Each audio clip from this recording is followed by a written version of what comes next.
Keputusan pemerintah Singapura menolak Abdul Somad ceramah ke wilayahnya beberapa hari lalu adalah kebijakan yang sah lagi valid. Sebagai negara berdaulat, Singapura tentu memiliki kebijakan internal yang tidak bisa diintervensi oleh siapapun. Terlebih, pihak Kementerian Dalam Negeri Singapura pun sudah mengonfirmasi bahwa penolakan Abdul Somad dilatari oleh rekam jejaknya sebagai tokoh yang mempromosikan intoleransi dan kekerasan atas nama agama. Sebagai negara yang sama-sama berdaulat, Indonesia idealnya menghormati keputusan Singapura tersebut. Di titik ini, segala provokasi yang mendorong pemerintah melakukan protes terhadap pemerintah Singapura ialah tidak relevan. Ajakan demonstrasi bela Abdul Somad di kedutaan Singapura di Indonesia juga merupakan hal absurd. Apalagi seruan boikot Singapura yang kencang di media sosial kiranya juga merupakan hal konyol. Langkah negara kecil Singapura menolak kedatangan Abdul Somad karena isu ekstremisme, intoleransi, dan segregasi idealnya menjadi pelajaran penting utamanya bagi Indonesia. Harus kita akui, kita belum seberani Singapura dalam mencegah penyebaran ekstremisme dan intoleransi masuk ke negeri ini. Misalnya, ketika beberapa tahun lalu kita kedatangan Zakir Naik, seorang pseudo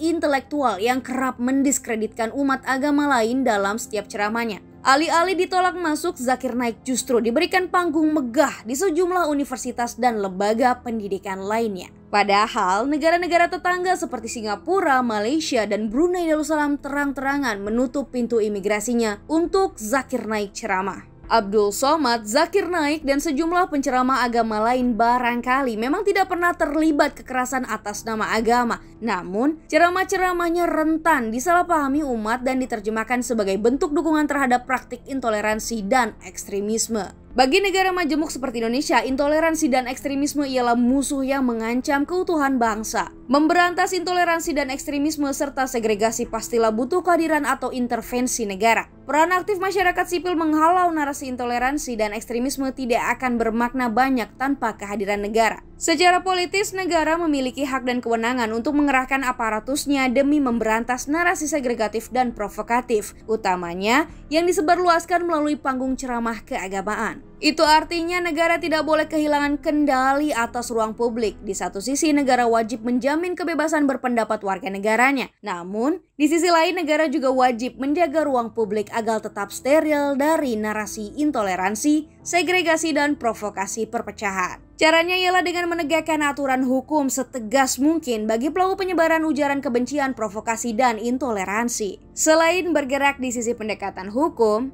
negara idealnya juga aktif dalam mengedukasi warga negara agar tidak bersikap permisif pada ceramah-ceramah keagamaan yang intoleran dan segregatif. Patut disayangkan bahwa selama ini umat cenderung memberikan panggung bagi para penceramah agama berwatak segregasionis dan provokatif. Seolah ceramah keagamaan bertendensi memecah belah dan anti kebinekaan itu merupakan representasi dari Islam yang sesungguhnya, padahal nyatanya tidak demikian. Islam ialah agama yang rahmatan lil alamin. Maknanya, Islam hadir untuk menebarkan keselamatan, perdamaian, dan persatuan ke seluruh umat manusia. Dalam tafsiran Ali Syariati, konsep tauhid sebagai inti ajaran Islam tidak melulu dipahami dalam konteks religiositas, yaitu keesaan Allah. Dalam pandangan syariati, tauhid juga bisa dipahami dari sisi sosial, yakni adanya persamaan hak asasi manusia meski tiap-tiap individu dilahirkan dan hidup dengan identitas yang berbeda-beda. Konsep tauhid sosial ala syariati ini kiranya relevan dikembangkan dalam konteks kehidupan modern yang serba majemuk seperti saat ini. Di era modern di mana kemajemukan menjadi keniscayaan, dakwah keislaman harus mengalami revisi dan reformasi. Pesan-pesan keagamaan di panggung dakwah idealnya didesain untuk menumbuhkan sikap empati dan simpati terhadap sesama, bahkan